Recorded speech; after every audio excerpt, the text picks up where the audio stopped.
Você tá lembrando? Você tá lembrando? Você tá lembrando? Cadê o tio? Cadê o tio?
suja, né? Mas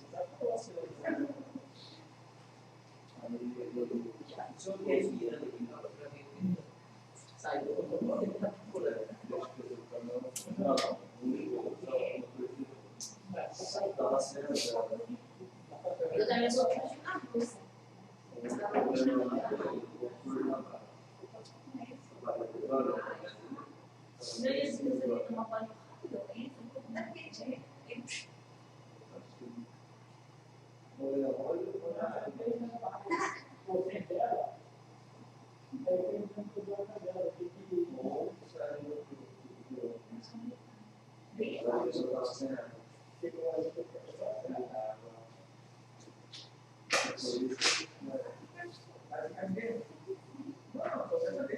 Senhor Deus.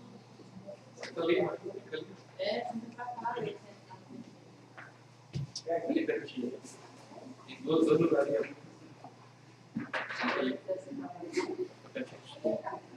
Irmãos, se quiser, tem mais gente todo lá atrás. Né? Vamos orar, irmãos, vamos agradecer a Deus por esse dia, por essa oportunidade. Alguns irmãos estão com as crianças dentro de casa, não puderam ver hoje. Mas nós estamos aqui em nome de Jesus também. E vamos agradecer a Deus. Que Deus abençoe quem estiver assistindo também. Que não pode estar aqui, está assistindo pela internet. Em nome de Jesus. Amém. Senhor, nós te glorificamos e te agradecemos, Pai, por esta oportunidade de estarmos aqui na tua casa, para juntos aprender da tua palavra. Senhor, nos perdoa, nos glorifica, abra o nosso entendimento, Espírito Santo, fale o nosso coração nesta noite, nos ajude a entender, a compreender aquilo que o Senhor tem para falar e a guardar em nossos corações, Senhor Deus, em nome de Jesus.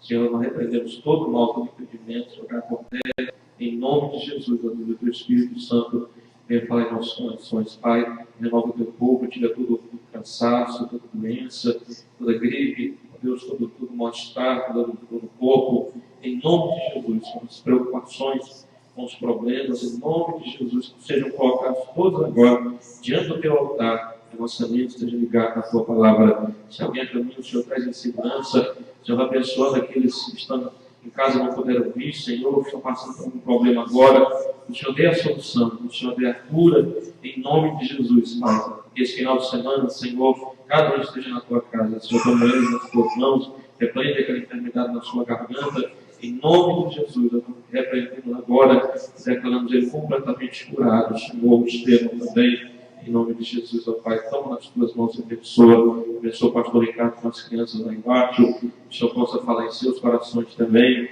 mas ao Espírito Santo, chama cada um deles, meu Deus, pelo nome, em nome de Jesus, ó Deus Todo-Poderoso, nós andamos crendo e já agradecemos por tudo, amém, graças a Deus, aleluia, louvado seja o nome do Senhor. Lição, vamos para o nosso lugar, lição número 10. Lição número 10. Não fechar a porta que Deus abre. Aleluia. Isso é um perigo, é um dos perigos que rondam a igreja. Né? Muitas vezes nós mesmos acabamos fechando a porta que Deus abriu. Aleluia. Todos os irmãos leram a lição?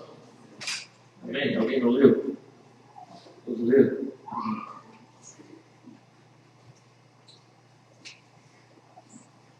Vamos ler o texto bíblico básico.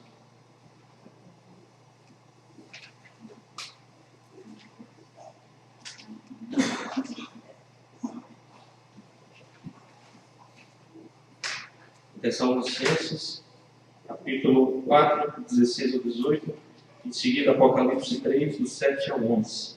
Vamos ler juntos, irmãos. 1, 2, 3. Porque o mesmo Senhor descerá do céu com ruído e com voz de arcanjo, e com a trombeta de Deus, e os que morreram em Cristo ressuscitarão primeiro. Depois nós, os que ficarmos vivos, seremos arrebatados juntamente com ele nas nuvens, a encontrar o Senhor nos ares, e assim estaremos sempre com o Senhor. Portanto, consolai-vos uns aos outros com estas palavras.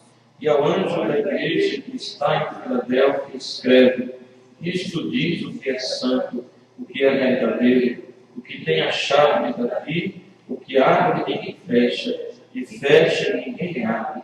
Eu sei as tuas obras, eis que diante de ti pus uma porta aberta, e ninguém a pode fechar. Tendo pouca força, guardaste a minha palavra, e não negaste o meu nome. Eis que eu farei da sinagoga de Satanás aos que se dizem judeus e não são, mas mentem. Eis que eu farei que venham e adorem prostrados os teus pés, e saibam que eu te amo. Como guardaste a palavra da minha paciência, também eu te guardarei da hora da tentação e há de vir sobre todo o mundo, para tentar os que habitam na terra. Eis que venho sem demora, guarda o que tens, para que ninguém tome a tua coroa. Amém. Graças a Deus. Não é? Palavra bonita. Tessalonicenses, né? Dizendo que o Senhor virá, onde sobre as nuvens seremos arrebatados juntamente para encontrar com Ele. E aí diz aí, e assim estaremos sempre com o Senhor. Né? Ele, Paulo escrevendo, ele diz aos Tessalonicenses, e nós também hoje, consolai-vos uns aos outros com essas palavras. Né? Essa é a nossa esperança maior, a esperança da glória, a esperança de que um dia tudo vai passar aqui nesse mundo mal, de problemas, de dificuldades, de luta, de perseguição do diabo, de pessoas, de situações. E se nós lutarmos, né, nós somos fiéis ao Senhor, Ele vai vir nas nuvens, Ele vai enviar os seus anjos, eles vão nos levar para encontrar com Ele, e nós estaremos com Ele para sempre. Né? Então, vale a pena, irmãos, ir até o fim, lutar, pagar o preço. Né? Às vezes é um preço alto que você tem que pagar, cada um tem o seu preço a pagar. Né? Mas vale a pena, No final, quando você se deparar com Jesus, de repente, um piscar de olhos, você não está mais aqui, já se encontrar de frente de Deus, né? Encontrar com o Senhor dos ares. E ele fala para a igreja da Filadélfia, né? Quando ele escreve Apocalipse 3, falando sobre essa porta aberta que ele colocou diante deles. Né? A gente tem que ler direitinho para entender direito, né? Senão acaba achando que alguém pode fechar a porta se tiver muita força. Ele diz, eu sei as tuas obras, eis que diante de ti pus uma porta aberta, e ninguém a pode fechar. Aí depois ele diz assim, tendo pouca força, ou seja, aquela igreja era uma igreja pequena, uma igreja que tinha pouca força diante da dificuldade da época, da perseguição, alguma coisa que se levantava naquela cidade, em Filadélfia. Né? Então eles tinham pouca força, mas mesmo na pouca força, eles guardaram a palavra de Deus e não negaram o seu nome. Né? Então aí ele diz que, no versículo 10, como guardaste a palavra da minha paciência, ou seja, foram longando, esperaram, foram colocaram a sua confiança em Deus, a sua fé, também eu te guardarei da hora da tentação que é de vir sobre todo o mundo. Né? Naquela época havia um tempo muito mais difícil do que o que eles estavam passando. E hoje, assim, o Senhor tem falado da igreja, mas nós também guardarmos a palavra da sua paciência, como perseverantes, firmados na fé verdadeira, né? Cremos em Deus, permanecermos firmes. Ele vai nos guardar da hora, não de tentação, que vai vir agora, vai vir grande tribulação. Né? E vai vir um tempo de muita tribulação, e ele, assim como guardou aquela igreja, ele vai nos guardar também, ou seja, vai nos levar para não passar por esse período, assim como nós cremos que Jesus virá para arrebatar a sua igreja antes de trazer esse tempo pior sobre o mundo. Né? Na outra versão diz assim, vocês têm obedecido a minha ordem de aguentar o sofrimento com paciência, por isso eu os protegerei da aflição que virá. Né? Da versão NVI, esse mesmo versículo 10. O texto áureo diz assim, eis que diante de ti pus uma porta aberta e ninguém a pode fechar. Apocalipse 3, 8 lá. O subsídio da semana, na terça-feira, Colossenses 3, 12 ao 14, diz aí que nós devemos perdoar como Jesus perdoou. Nós não podemos deixar nunca fechar a porta do perdão. Né? Porque se nós fecharmos a porta do perdão, Ele também vai fechar a porta do perdão para nós. Então, Jesus diz aqui que ninguém pode fechar essas portas.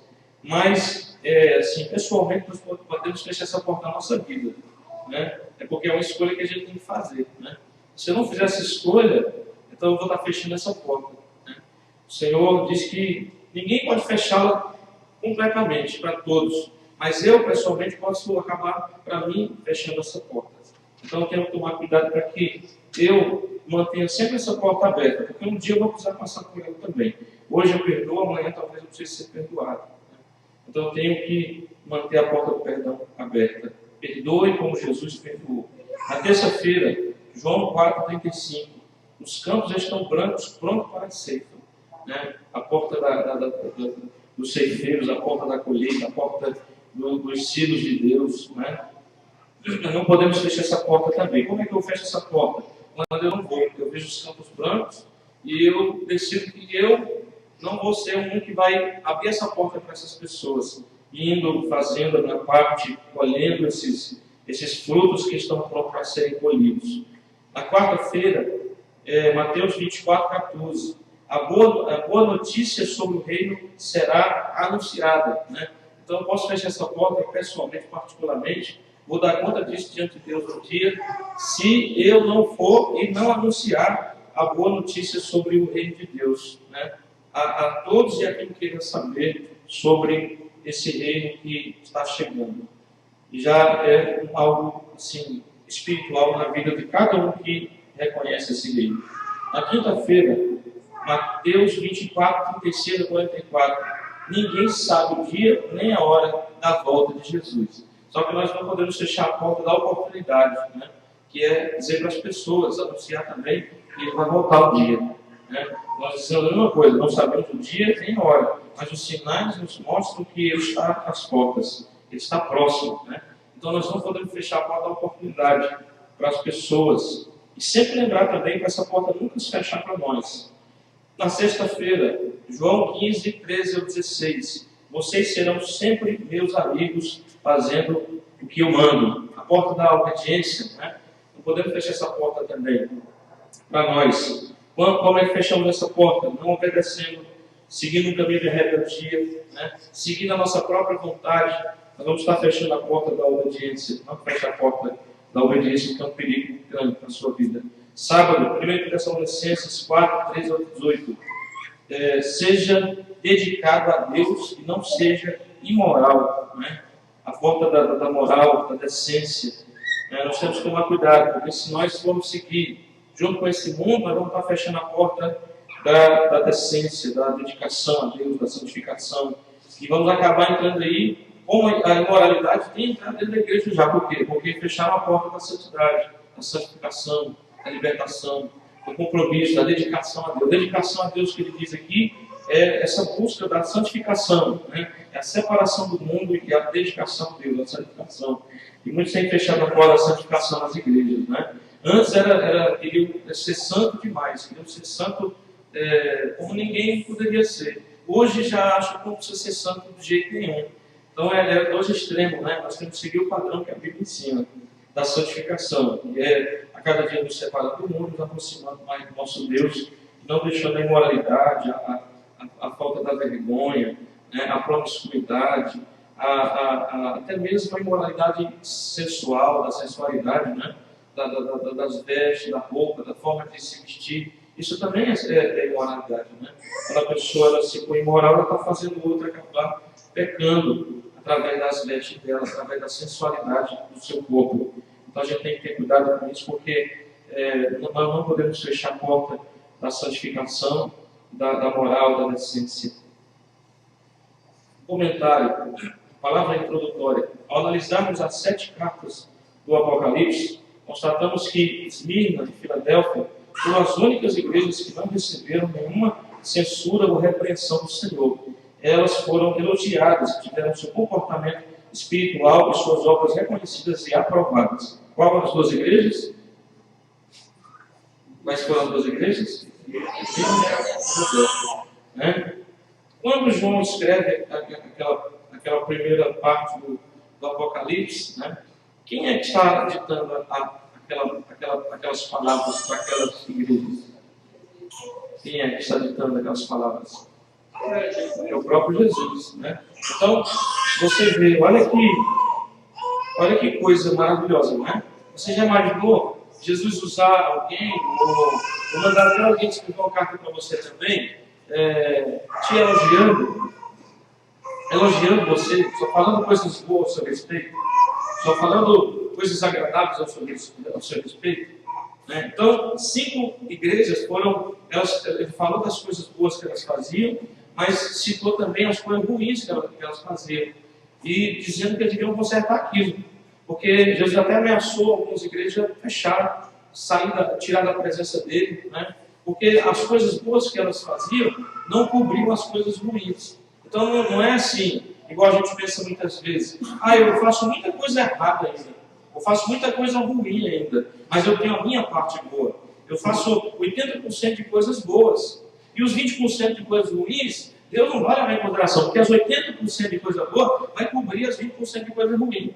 E a gente acha que pode seguir com aquilo na nossa vida normalmente, porque já fazemos 80% de coisas boas, né? E assim, decididamente, por nossa própria decisão, nós fazemos 20%. E falando assim, não, deixa isso aí, não tem problema continuar. Eu não preciso trabalhar em cima disso, porque eu já faço 80% de coisas boas, né? Então, irmãos, entenda isso. A parte boa das coisas que a gente faz, que a gente produz, não cobre as coisas ruins, né? E o Senhor disse àquela igreja lá como Éfeso: olha, se vocês não voltarem ao primeiro amor, eu vou retirar o cálice de vocês. Eu vou remover o cálice de vocês. Ou seja, aquela igreja fechar, né? Alguma coisa acontecer tão grave que aquela igreja talvez acabasse fechando, aquelas pessoas dispersariam, porque as coisas boas que eles faziam, né, eram elogiáveis, eram agradáveis a Deus, mas não cobriam as coisas ruins que estavam acontecendo lá, na igreja e na vida deles, né? Então a gente tem que entender isso aí, porque a gente às vezes tem esse pensamento equivocado. Não, eu faço 90% de coisas boas e ainda faço 10% de coisas erradas porque quero fazer, mas assim, as boas cobrem as ruins. Não existe isso, amém? Deus ele não trabalha dessa forma, não. O diabo ele aceita esse tipo de coisa. Não, mas faz 10% para mim, 90% para Deus, eu aceito os 10%, para mim tá bom, né? Mas Deus não ele não trabalha dessa maneira. Deus ele quer nos purificar, nos santificar. Talvez você nunca vai, talvez não, com certeza, nós nunca vamos chegar a 100%. Às vezes 50, 60, sei lá. Só que você está o quê? 60,1, 60,2, 60, você está naquela busca, né? Você está naquele trabalho, a cada dia tentando melhorar, a cada dia tentando fazer mais certo, a cada dia lutando para ser mais liberto, a cada dia reconhecendo as coisas que precisam ser transformadas, a cada dia deixando Deus mover, Deus moldar a sua vida, a minha vida. Então nós estamos caminhando ali, estamos buscando, dedicando. Senhor, olha, eu sei quem está, me transforma em Buda, e a cada dia ele vai crescendo um pouquinho mais, né? Então Deus ele leva a pessoa nessa caminhada, nessa busca incessante. Aqui na vida, nós nunca vamos chegar a 100%. Ninguém nunca chegou e ninguém nunca vai chegar a 100%, né? De repente você fala: oh Deus, obrigado porque eu passei um ano sem cometer nenhum pecado, né? Obrigado porque eu passei um ano, Senhor, eu não fiz nada de errado. Estou completamente, 100% santificado já, purificado. Não, isso não vai acontecer, irmão. A santificação só se conclui no céu, né? Lá no reino de Deus ela completa, mas aqui na terra você tem que estar naquela busca. É por isso que a gente faz a libertação, para quê? Para a pessoa melhorar cada vez mais, a pessoa ouvir aquele assunto ali daquela campanha, daquele dia, e ela dizer: não, eu tenho que receber essa oração aí. Eu recebi semana passada, mas eu tenho que receber, porque semana passada foi sobre uma coisa, essa semana é sobre outra coisa, eu preciso melhorar nisso também. Aí você fala 51, 60, 70, né? Quem sabe chegar aos 90, 99% Deus abençoe. E tem gente assim, Deus pode usar muitas pessoas que a cada dia são mais dedicadas a Ele, né? Por quê? Porque Deus é santo. E Deus só usa pessoas que se dedicam, pessoas que se santificam também para Ele, né? Quem não está preocupado com isso, Deus não vai usar. Às vezes eu posso dizer: eu queria tanto ser usado por Deus. Qual é a outra maneira? O que eu preciso fazer? Dedicação, santificação, né? Consagração de vida, entrega ao Senhor, cada dia mais próximo de Deus, cada dia mais aperfeiçoado segundo a palavra da verdade, né? Então eu vejo que essa é a maneira. Se Deus quiser nos usar, Ele vai nos usar, né? Se Ele não quiser, também não vai usar. Você pode ser um João Batista, como ele foi, e a Bíblia diz que ele não fez nenhum milagre, mas ele fazia o quê? Ele levava a mensagem que levava as pessoas à conversão, né? Fariseus, soldados, pessoas iam tocar aquela palavra e iam lá dizer: o que eu preciso fazer para ser batizado? E esperar o reino de Deus. Aí dizia: vai lá, conserta isso, depois você vem a ser batizado. E você vai entrar com o reino de Deus e esperar o Messias, né? Então Deus vai cumprir aquele ministério que Ele tem na sua vida. Crises na igreja através dos tempos. Ao longo da história da igreja surgiram crises que certamente destruiriam a igreja verdadeira, se não fosse a operação miraculosa e tremenda do Espírito Santo para corrigir essa situação de perigo. O Espírito Santo abolindo a perseguição.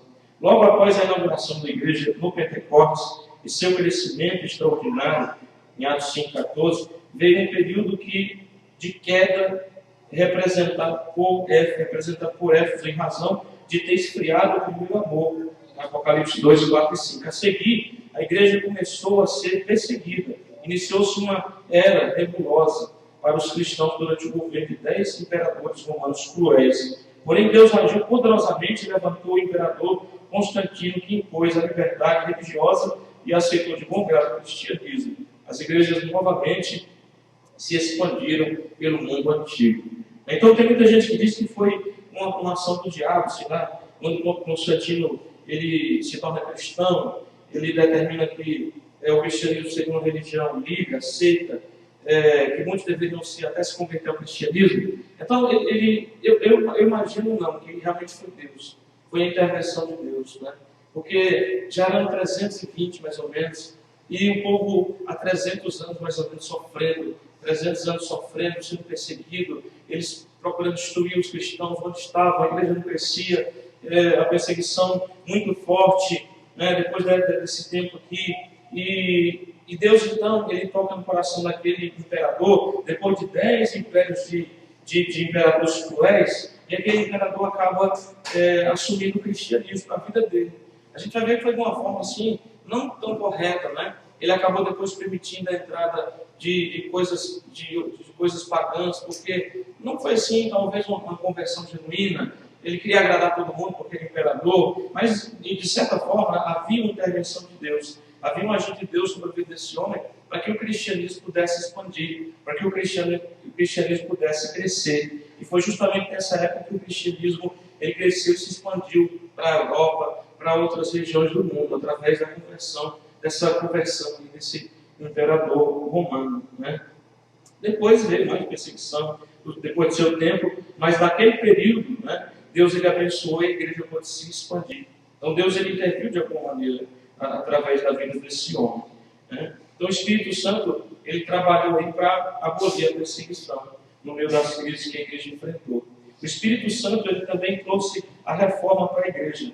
A partir de então, o cristianismo se transformou numa religião importante, passando a ter influência marcante na sociedade e nos governos. Começaram, entretanto, a surgir falsas doutrinas e falsas profecias na igreja em Pérgamo e a seguir falsas profecias na igreja em Tiatira, né? Então, isso é inevitável. Jesus me falou sobre isso, Paulo também. Todos foram avisados que existia falsa doutrina, falsos profetas, espíritos enganadores. Só que, ao mesmo tempo, o Espírito de Deus também sempre teve agindo.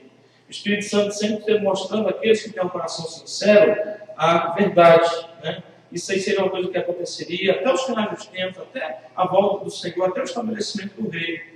E é inevitável acontecer isso. Porém, os corações sinceros sempre eles serão tocados pelo Espírito Santo. Aqueles que estão no engano, o Espírito de Deus ele é poderoso para mostrar a verdade, né? Para revelar a verdade e mostrar o que é a mentira e o engano. Então o Espírito Santo sempre está atuando, sempre está trabalhando. O Espírito maligno está trabalhando, a falsa doutrina existe, mas a verdadeira também, né? O Espírito Santo sempre está intervindo. Enquanto essas coisas vêm, ele sempre está trabalhando no meio de um remanescente da igreja sincera, da igreja que realmente quer Deus, que quer Jesus, até no coração de outros cristãos de outros grupos, porque tem pessoas sinceras lá. A maioria de nós veio do catolicismo, né? Às vezes de grupo de testemunho de Jeová, outros grupos que se dizem cristãos também, mas muitas vezes não conseguindo aquilo que Deus quer, a falsa doutrina, a falso mover, a um sistema que não é agradável a Deus. Aí Deus faz o quê? O seu coração é sincero, você estava realmente procurando buscar e conhecer Deus naquele lugar, você não queria só uma religião. Tanto é que você, quando você ouviu de alguém a verdade,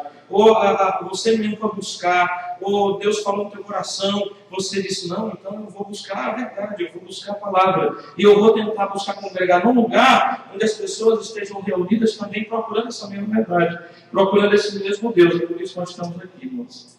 Minha família veio do catolicismo, né? Era catolicismo com espiritismo misturado.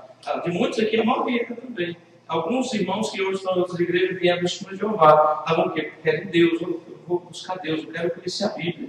Então Deus vê o coração sincero e o Espírito Santo vem e ele é como ele processa essa reforma nas nossas vidas, e ele tem feito isso até dentro das igrejas evangélicas hoje, porque não é porque a igreja evangélica está pregando a verdade. E até, irmãos, a gente pode dizer que a maioria das igrejas evangélicas hoje não estão pregando a verdade, né? Não estão pregando a verdade de Deus, estão pregando outra coisa, menos a verdade do Senhor, menos a palavra, né? Porque há interesses escusos por trás, há interesses humanos, há interesses de materiais, né? Então, nem toda igreja, ela talvez esteja pregando 10%, 20%, mas a maior parte tem uma motivação que não é as almas por reino, que não é a vinda do reino de Deus.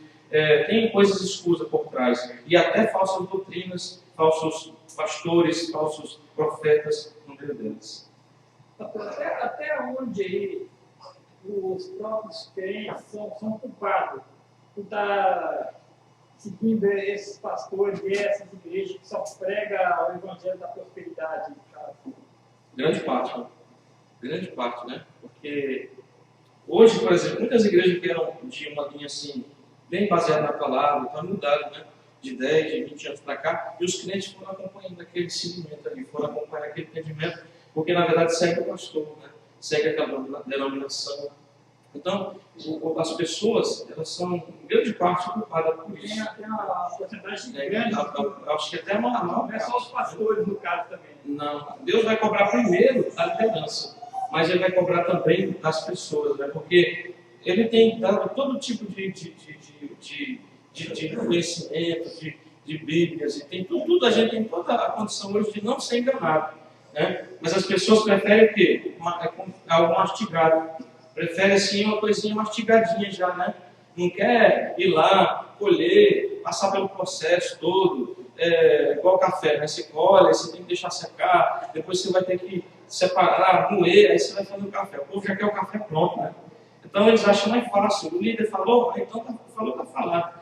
Eu dando minha oferta, meu dízimo aí, meu propósito, meu envelope, tá bom, já estou garantido, né? Porque ele falou, se ele estiver mentindo, se ele estiver errando, ele vai dar conta com Deus. Mas ele não sabe que a Bíblia diz que eles também vão dar, né? Contas com Deus. E ele é grandemente culpado também, né? Já estão sendo alertados, mas não querem enxergar a verdade. Eles preferem seguir. Aí às vezes você vê lá, aparece lá no jornal, filmou, gravou, tem prova, tem testemunha. O cara está lá usando o dinheiro da igreja para montar uma rede podre de televisão, está usando dinheiro para abrir empresa fantasma, está desviando 50 milhões de reais para contas no exterior, e o povo vai lá, prova, né, mostra que tem indício daquilo ali, muito forte, e mesmo assim o povo segue, continua seguindo. É muito difícil, né, pastor? Porque dentro do dia o pastor explicou, talvez seja esse motivo que muitos crentes hoje vivem pulando de igreja para igreja. Na Bahia. Né? Porque são a minoria que pula de igreja para igreja, acha ou ele está errado ou acha que a igreja está errada. Né? Um dos dois motivos. Aí não via na baixando nenhuma igreja 100% direito. Aí ele para dentro da igreja. Aí a palavra fala que tem que congregar. Aí ele pega, afasta, né? Como se diz, afasta da igreja. Desvia, né? Aí cai em pecado. Não congrega e acaba no caminho errado. Tem uns que não vão na igreja e acham que servir a Deus da maneira dele, solitário em casa, é mais justo do que na igreja que não está pregando a verdade. Então fica bem mesmo uma minoria, eu acho. Mas é assim, tem igreja assim, se a pessoa procurar direitinho, eu acho assim. Assim, toda igreja vai ter problema, né? Mas se a liderança for, a pessoa deve olhar sempre para quem? Primeiramente para a liderança, porque a responsabilidade sobre a pessoa está na liderança, principalmente, né? Se a liderança da igreja é uma liderança correta, porque o líder, o que acontece? É um grupo de líder da igreja, a igreja é muito grande, tem aquele conjunto de pastor, presbítero, evangelista, obreiro, e tudo que acontece lá, que a igreja, a liderança quer sabendo, ela toma posição, ela vai, ela corrige a pessoa, se tiver que alguém ser afastado, disciplinado, ele vai disciplina, com amor, como a Bíblia fala, né? Para que a pessoa se conserte, se corrija do que ele cometeu. Sabe que tem gente dentro da igreja fazendo coisa errada, aí eles vão, ensinam, mostram, chamam a pessoa, conversa, né? Aí prega a palavra verdadeira e orienta as pessoas direitinho. Então, essa liderança é a liderança para a pessoa seguir. Então, dentro da igreja vai ter todo tipo de gente, vai ter gente fazendo coisa errada, talvez tenha gente adulterando, tenha gente fazendo coisa errada, que às vezes alguém sabe, mas a liderança não sabe, por isso não toma uma posição. Se sabe, toma uma posição, olha, conversa com a pessoa, chega até a corrigir a pessoa se for necessário, até o ponto de excluir se a pessoa não muda de vida, continua naquela vida de prostituição, traindo a esposa, fazendo coisa errada, em fornicação. Então, essa liderança é a liderança certa para a pessoa se colocar debaixo da autoridade dela, né? Agora, não ficar, por exemplo, a gente se afasta por quê? É porque eu fui na igreja, mas fulano era assim, fulano era assado. Mas a liderança, como é a liderança da igreja? Eles têm ensinado a verdade, eles têm conversado, eles têm orientado, eles têm tomado a posição. São uma boa liderança. No caso do fulano, do ciclo, eu não vou. Aí já está errado, né? A pessoa já está errada por quê? Porque ela deveria se colocar ali, olhar para a liderança. Assim como, por exemplo, a liderança é o espelho de Cristo, né? Assim como ela não afastaria porque o Pedro era isso, ou João era aquilo, ou Mateus era cobrador de imposto e roubava antes, né? Por quê? Porque quem estava seguindo Jesus estava olhando para Jesus, não estava olhando para os outros que estavam ao redor de Jesus, né? Então a gente tem que pensar assim, para não errar, não se afastar, não ficar pulando de galho em galho. Quando a pessoa chega a fazer isso, é porque ela já deu espaço no coração dela para o diabo trabalhar. Né? Também, às vezes. Né? Aí ele já vai trabalhando e ele já começa a chegar na igreja e já procurar os defeitos. Pois é, já começa a procurar defeitos. Então, como se não tivesse. Né? Ele já deu lugar. Como se muitas vezes não tivesse. Então, a Bíblia tem dia também que se a pessoa problemática não se firma em lugar nenhum, ela não consegue se firmar, então ela fica andando de um lugar para o outro. E às vezes ela também é causadora de confusão. Aí a Bíblia diz assim, saíram do meio de vós porque não eram dos nossos, né? Então tem gente assim também, que passa, por exemplo, tem muita gente de outras igrejas que sabe como a igreja é, sabe que a gente trabalha direito, que a gente trabalha com amor pelas pessoas, com paciência, com perseverança, mas sabe que a gente chama para conversar quando é necessário, né? A gente tenta levar a pessoa a corrigir o seu erro, quando a gente acaba sabendo o erro que a pessoa cometeu, que a gente vai atrás, até cobra a pessoa, ou sempre está ali, irmão, olha, é assim, irmão, por que você não está buscando, por que você não está vindo? A gente sempre está assim tentando, e tem gente que acha que é pegar no pé, né? Então tem gente que sabe, já nem vem para cá. Vai para uma igreja, aí vai para outra, depois sai da outra, volta para aquela outra. Aí já não vem por quê? Porque lá o negócio é mais sério, né? Os irmãos lá são meio, assim, lá o negócio, eu ouvi falar aí que o negócio lá não é brincadeira não. E é sério, se acontece problema, eles procuram resolver, conversar, e eu vou parar não. Né? Porque sabe que as coisas funcionam, tem que funcionar desse jeito. Mas, se não for assim, a gente acaba agradando o homem e desagradando a Deus. Com muita perseverança, com muita conversa, assim, com muito amor, mas no final muitas vezes tem que se fazer uma coisa drástica, não tem como. E ou a gente serve a Deus assim, ou Deus não se agrada de nós. Né? Tem hora que a gente fica com dó, tem vezes que a gente toma decisões que as pessoas não sabem exatamente o que aconteceu, porque não se pode falar tudo, né? É uma coisa que acontece entre a liderança da igreja e a pessoa, e a pessoa simplesmente se afasta, ou de repente ela é pedido para que ela se afaste, que ela não venha mais, que ela não faça mais parte do grupo, porque ela está promovendo desavença, briga, fofoca, e ela não quer mudar. Foi dada a oportunidade, foi dito, foi trabalhado, conversado. Aí tem gente no meio que se afasta também, igual já aconteceu aqui. Porque o pastor é ruim, porque foi injusto com o fulano. A gente sabe o que a gente está fazendo, né? Nós não somos criança, não somos inocentes em relação ao que a pessoa fez, ou em relação à decisão difícil que a gente tem que tomar às vezes, mas tem que ser tomada, porque senão Deus vai cobrar, né? E eu não quero ser cobrado por Deus. Se o fulano quer ficar brincando, quer ficar fazendo as coisas erradas, não quer aproveitar as oportunidades e vai brincar em outro lugar, né? Já teve vezes que na igreja pequena com pouca gente lá só promovendo problema, confusão. Eu falei, irmão, olha, irmã, a porta da igreja serve a gente da casa. Se você não quer seguir com a gente direitinho, em humildade, com o coração contrito, quebrantado, né? E pronto para... Tem problema? Tem, mas não quer mudar, quer viver a mesma coisa, então, irmão, procura outro lugar. Né? E a pessoa pegou as coisas dele e foi embora na mesma hora. Né? Porque não tinha um coração humilde, não tinha um coração que queria fazer as coisas direito, só queria causar problema.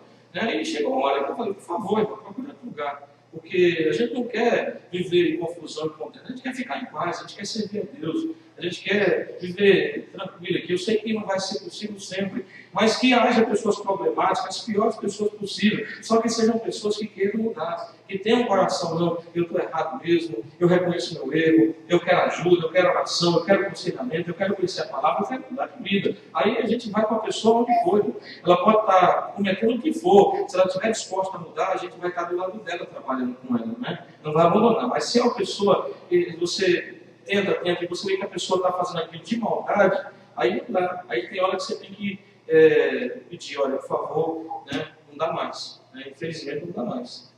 É duro, é difícil, né, mas tem que ser. Né, porque senão Deus vai cobrar depois da gente. Né?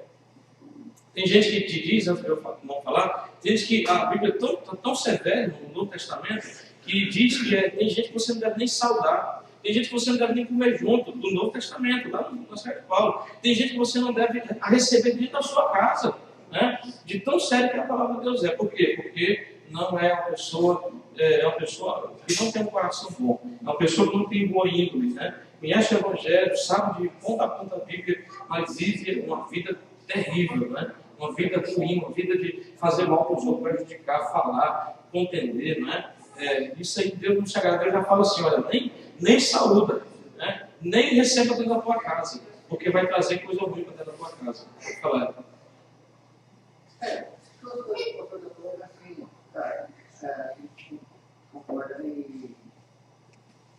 Uma coisa que o pastor falou que é interessante, que é coisa muito importante, que é difícil as pessoas terem entendimento disso daí, sobre o que o pastor falou que as pessoas acham que fazendo jeito, na realidade, ela pode apagar os seus pecados, né?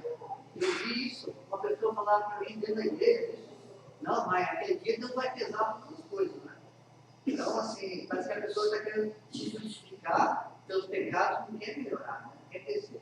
E também vi uma vez, há pouco tempo atrás, uma pessoa que saiu da igreja falando isso, não, mas eu faço muitas coisas boas, muitas pessoas, né? E se afastou da igreja e falando assim, mas não é por falar, mas tem gente muito melhor fora da igreja que dentro da igreja. Que não é cristão, mas assim, não tem aquele expulso lá, é muito melhor que gente dentro da igreja. Né? Então obra não salva de quem. Então é uma humildade muito grande. Diabo é terrível, né? Porque essa coisa do coração. Muitas pessoas podem falar isso daí, porque é uma pessoa que não quer buscar santidade, não é possível falar tal coisa, como se as coisas boas, a caridade, vai justificar o pecado. É impossível. Uma pessoa me fala a mesma coisa. Eu estou fora da igreja, mas descobri agora que eu posso fazer o bem sem ser crente. Né? Eu falei, certamente você pode, mas ser salvo só por Jesus. E só dentro da igreja. Fazendo parte dentro da igreja. Se você quiser salvação, se você quiser só fazer o bem, chegar no final da tua vida, isso não te garante salvação de ser crente. Você quem sabe. Para ser salvo, você precisa de Jesus, precisa de estar buscando a Deus na igreja. Eu falei isso para uma pessoa também. A pessoa acaba sendo levada por um engano de Satanás. Naquele dia, com certeza, vai pesar na balança dele. Mas, como a gente falou, a parte boa que você faz não justifica a parte ruim, né?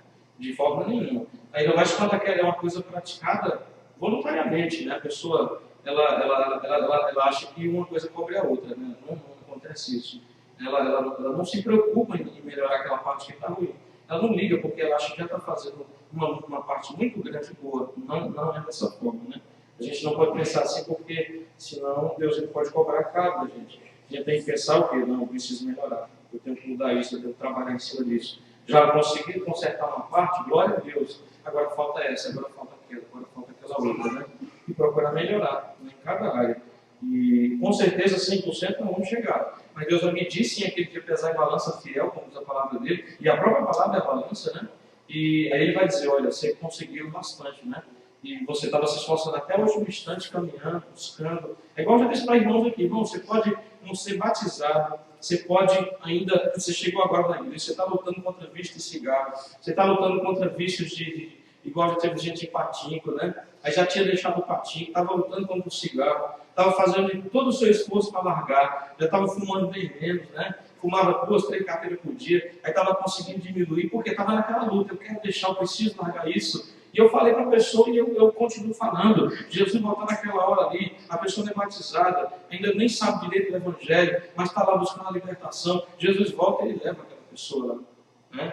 Por quê? Porque ele viu que ela está na caminhada, ela está na luta, ela está fazendo a parte dela, ela está se esforçando, está buscando, está fazendo a campanha, está pedindo oração, aquilo está dentro do organismo dela, ela está lutando ali. Então é diferente de uma pessoa que está ali, eu vou lá, o pastor vai orar por mim, quem sabe, né?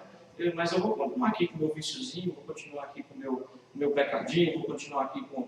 Né? Aquela pessoa que acha que é o pastor que vai fazer, que é Deus que vai fazer tudo por ela, sendo que Jesus já fez o máximo, né? A pessoa tem que fazer aquele esforço. Aí Deus vai e purifica o organismo dela e tira aquela vontade quando ela não consegue mais, ela só consegue até certo ponto.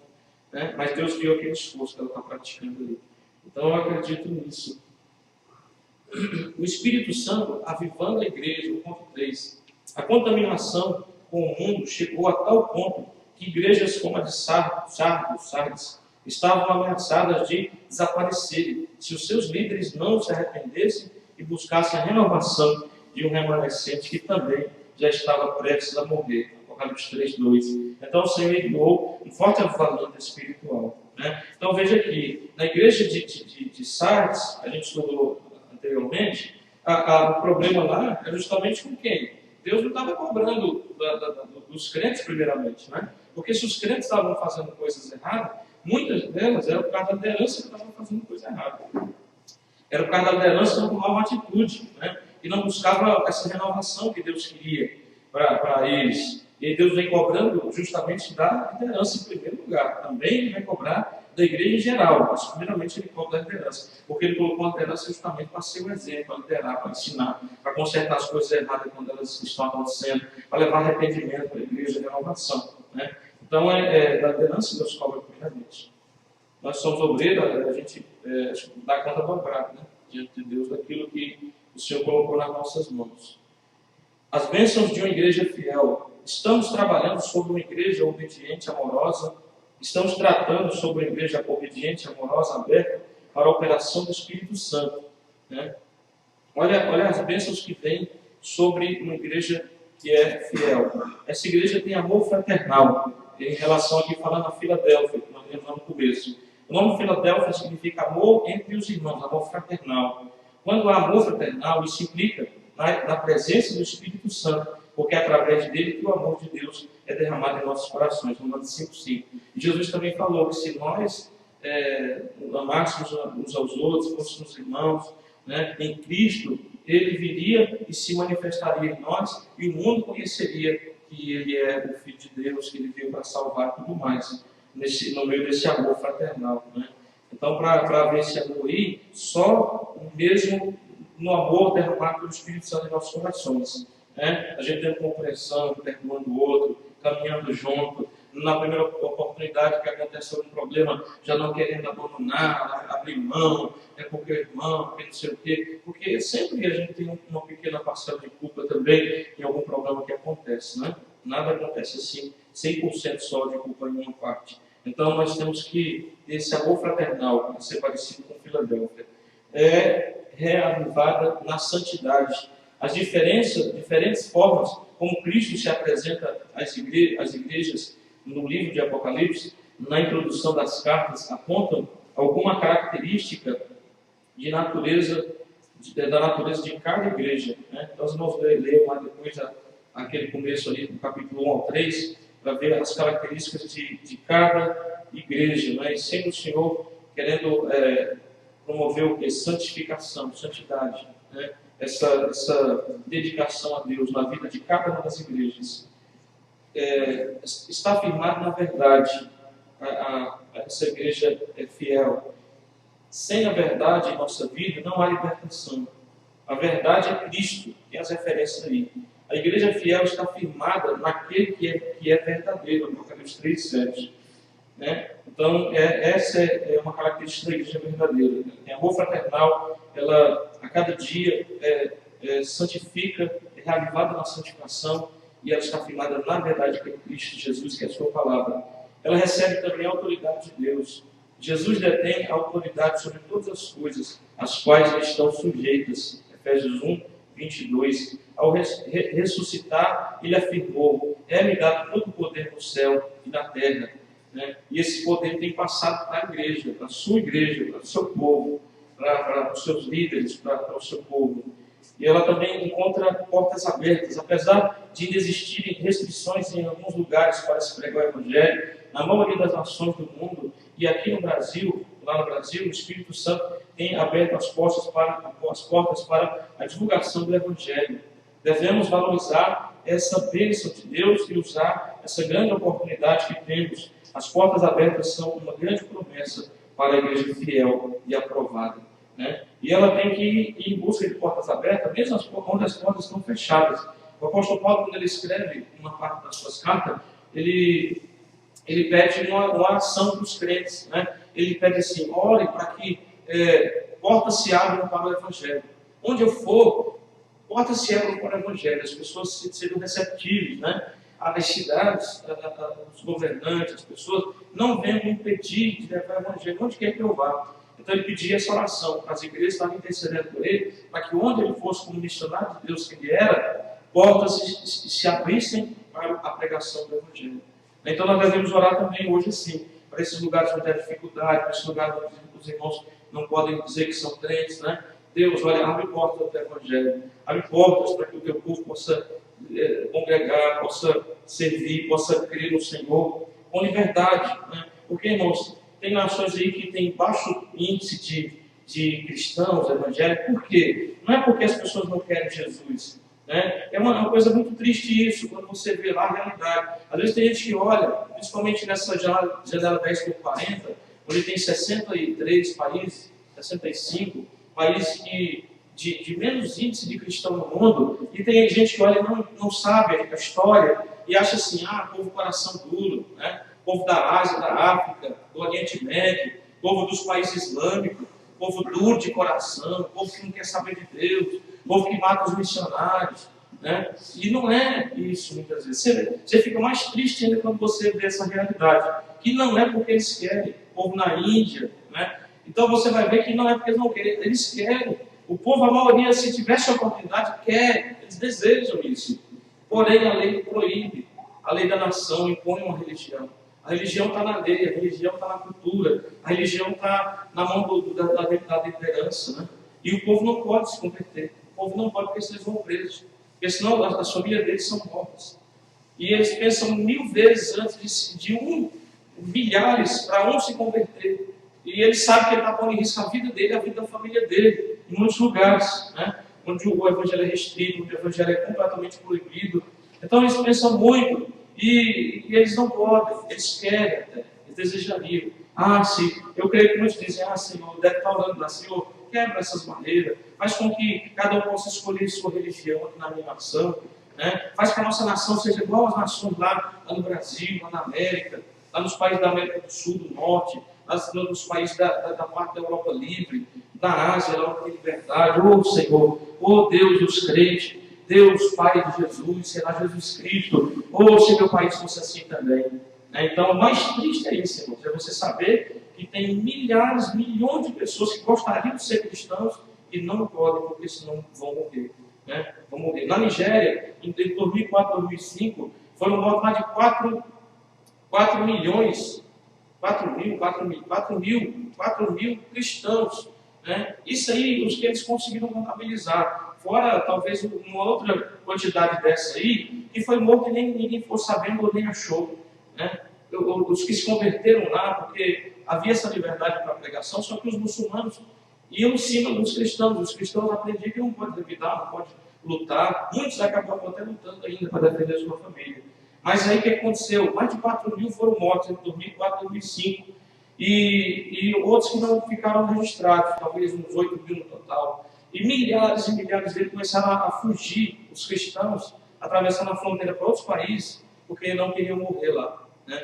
O risco de morrer. Pessoas de lá, a gente podia pregar o evangelho ali, mas acabaram tendo que fugir para outros lugares, para outros países ali na mesma região, para não morrer por causa dos próprios nigerianos islâmicos que querem matar os seus próprios irmãos de sangue por causa de uma religião diferente que eles assumiram.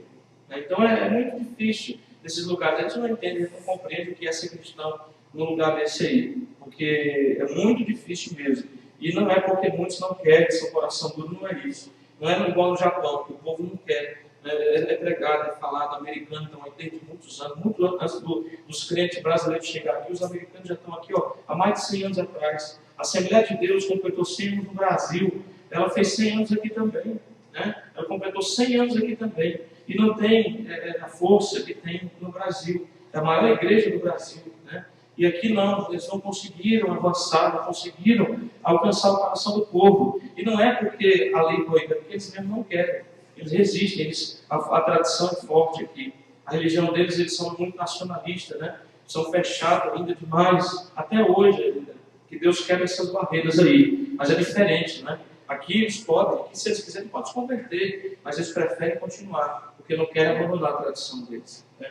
Mas Deus ele pode quebrar essas barreiras e abrir portas do Evangelho. Deus pode fazer porta onde não tem parede, não tem janela, onde não tem nada, Deus pode prover. Se a gente orar, se a gente clamar, Deus pode abrir os olhos, as portas da mente das pessoas que são os olhos do entendimento, né? Os ouvidos espirituais, as portas do coração.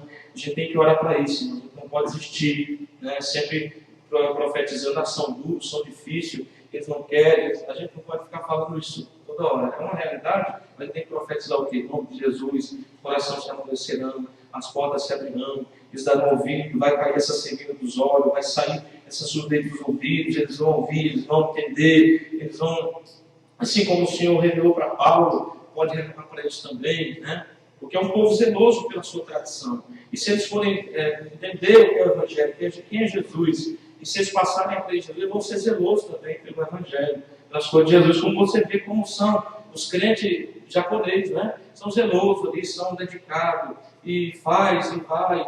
Eu já conheci alguns assim, você vê como eles fazem também com zelo quando eles se convertem a Jesus. Então é oração, para que Deus ele faça uma grande obra aqui nessa nação e abra portas nessas nações onde há tanta restrição, tanta dificuldade para o Evangelho de liberdade.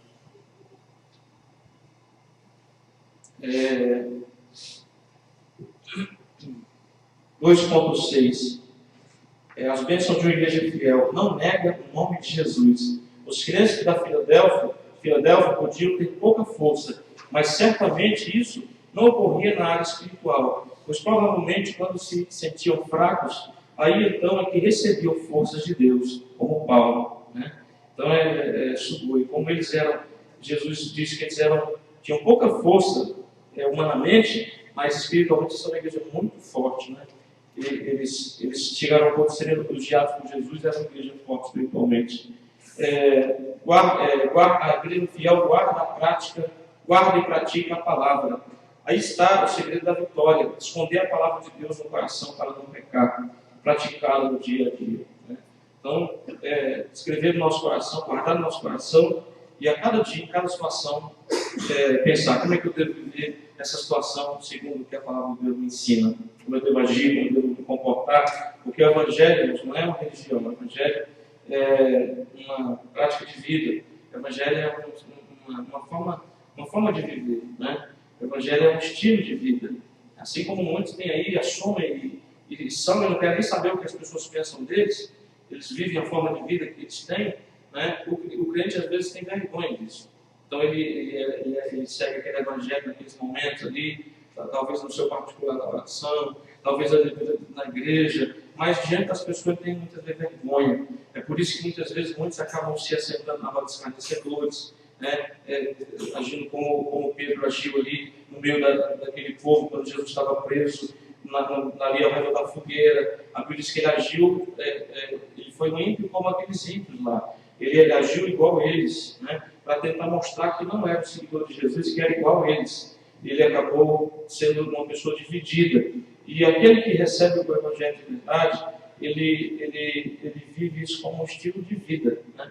Um estilo de vida. Não é algo assim, você precisa estar provando para todo mundo, querendo que todo mundo faça igual os fariseus. Oravam nas esquinas para quê? Para todo mundo ver que eles estavam orando, para todo mundo ver que eles eram fariseu. Não é isso, né? Você viver na sua simplicidade, mas ser posicionado diante das coisas do mundo, diante das opiniões das pessoas, diante de roda que você tiver no meio. Você tem que ser um crente em qualquer lugar, posicionado, você tem que ter posição. né? Tem que estar ali e dizer, não, eu sou crente, né? Eu tenho que viver como crente aqui diante dessa situação. Difícil mas eu preciso me manter crente, porque eu sou crente na minha vida, não é religião. Crente na minha vida é estilo de vida, né? É um estilo de vida novo que eu assumi. A cada dia eu estou aprendendo a ser mais. Mas eu só vou desenvolver isso se eu praticar isso no meu dia a dia. Eu vou ser cada vez mais crente, mais cristão, mais parecido com Jesus. Porque em cada dia, em cada situação da minha vida, eu estou procurando acrescentar o cristianismo, a prática do cristianismo, seguindo até o exemplo de Cristo, né? Como Jesus faria, como é que eu devo me comportar, como é que eu devo falar, como é que eu devo agir, como é que eu devo reagir nessa situação. Aí eu vou pensando sempre nisso. É igual a pastora ensinava outro dia sobre nossa vida material, né? Eu tenho um dinheirinho lá sobrando, aí eu estou num lugar, aí eu vou comprar uma coisa, eu tenho que me perguntar a mim mesmo, para que eu vou comprar isso? Eu preciso disso, eu estou precisando disso agora, é uma urgência, né? É uma coisa supérflua, é uma coisa que não tem necessidade. Aí muitas vezes ela falou, não preciso disso, ela passava direto e não comprava aquilo lá, porque ela sempre ficava se questionando em relação àquilo, né? Eu preciso disso, por que eu vou agir assim? Ou como é que eu devo agir nessa situação? O que eu devo falar? O que eu devo pensar? Como é que eu devo me sentir? Né? Então a gente tem que nos questionar em cada situação que nós enfrentamos também, para nos agir da melhor maneira possível, segundo a palavra de Deus. 3. A igreja preparada para o arrebatamento. O grande e importante sermão profético de Jesus em Mateus 24, Marcos 13 e Lucas 21, tratou de sua futura vinda com respeito aos judeus, à igreja e às nações gentílicas. Estamos vivendo uma época que é caracterizada pelos padrões encontrados nas igrejas de Filadélfia e Laodiceia, em que a vinda de Jesus é prevista para acontecer a qualquer momento. Apocalipse 3:11, parte A. Então, a qualquer momento Jesus pode voltar. A parábola dos dois servos, Mateus 24, 45 ao 51. Nessa ocasião, vão existir, na ocasião da vinda de Cristo para o arrebatamento, vão existir dois tipos principais de servos. O servo obediente, a quem o Senhor chama de fiel e prudente, e o desobediente. A parábola, ele fala aqui em relação a dentro da igreja, né? Porque a gente sabe que Jesus separou um povo do mundo, que é a igreja, e dentro da igreja ele vai tirar o povo que vai ser arrebatado e vai morar no céu. Né? Aí depois, na tribulação, alguns mais vão conseguir se safar, né? Mas ele tem preparado, tirado do mundo um povo, ele transformou esse povo em igreja, e dentro da igreja ele vai tirar um povo que vai ser levado para o céu. Aqueles que tiverem levado as coisas a sério, né? Eles estiverem sendo fiéis e prudentes, não desobedientes. Tá bom? A parábola das 10 virgens, igual dizia lá em Comar todo dia, Jesus tem demorado a vir, segundo o nosso tempo. Né? São quase 2.000 anos aí depois da sua crucificação e ressurreição. Porém, quando ele vier, vai ser de uma vez. Por isso que a Bíblia fala que vai acontecer a qualquer momento, assim, de uma hora para outra. Num instante, num piscar de olhos, né? Num estalar de dedos, assim, vai ser muito rápido. Ou seja, tem demorado, segundo o nosso tempo. Mas, quando ele vier, vai ser de uma vez também. Não tem tempo para ninguém dizer assim, agora eu vou virar crente. Não é isso que Deus quer, né? Agora eu vou à igreja, agora eu vou procurar Deus. Então, não vai ter tempo. Quem tiver tem que estar antes, né? Tem que estar buscando antes, tem que estar se preparando antes, tem que estar caminhando para a igreja. Porque quando ele vier, ninguém vai ter assim, tempo, né, para dizer, não, ele avisou que vai ser hoje de noite, né? Vai ser amanhã cedo, vai dar 12 horas de oportunidade para quem não buscou, não consertou, não virou crente, né? Igual o povo pensa. Já foi 12 horas de jantar, eu precisava dar um Brasil, eu não convertei agora. Não vai ter esse negócio, não. Um piscar de olho. Vai ser rapidinho, né? Talvez, por exemplo, agora que você pisca o olho, você estava vendo fulano ciclano, daqui a pouco um piscar de olho, você fala, mas o que aconteceu? Cadê o povo, né? A pessoa olha assim e fala, mas o que aconteceu? Aí até a ficha cair, né? A pessoa fala, ou o pastor está aqui pregando mesmo, não está sendo obediente, está lá no povo da igreja pregando, ele vê, dá um piscar de olhos, aí ele fala, mas cadê o povo, né?